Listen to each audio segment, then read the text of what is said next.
Gunung ini disebut sebagai salah satu gunung paling berbahaya di Indonesia. Bahkan tim SAR pernah bilang alat pelacak aja tuh bisa error.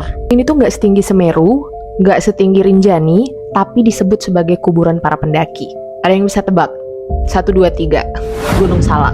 So, Gunung Salak ini tuh disebut sebagai salah satu jalur pendakian di Indonesia yang paling berbahaya, tapi bukan hanya karena medannya. Beberapa pendaki pernah cerita, mereka dengar suara dipanggil dari balik kabut. Padahal teman-temannya itu udah jauh di depan. Ada juga yang mengaku melihat jalur pendakian terbuka. Padahal itu sebenarnya adalah jurang yang curam banget. Gongnya lagi, tim SAR pernah bilang alat pelacak mereka itu sampai error saat melakukan pencarian di gunung tersebut. Lebih dari 20 laporan pendaki hilang, tidak pernah ditemukan sampai sekarang. Gimana? Serem nggak? Atau kalian pernah dengar berita sebelumnya? Jadi Gunung Salak yang masuk dalam wilayah Provinsi Jawa Barat Indonesia ini pernah menelan satu pesawat militer TNI Angkatan Udara.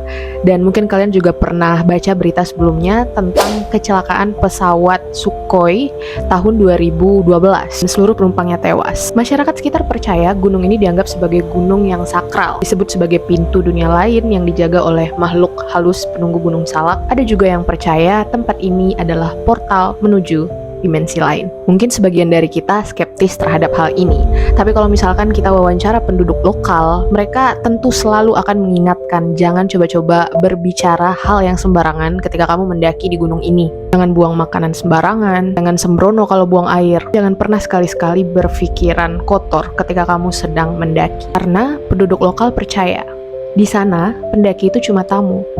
Dan nggak semua tamu bisa pulang.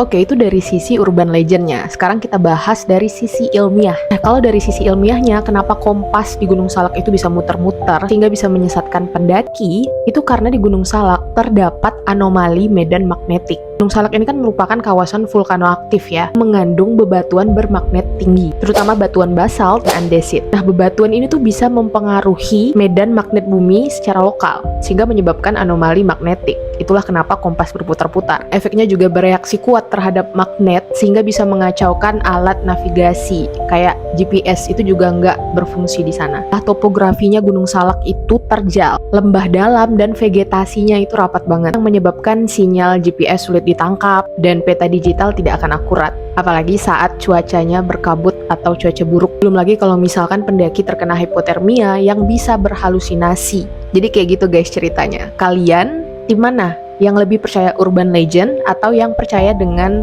alasan-alasan ilmiah? Tulis di komentar.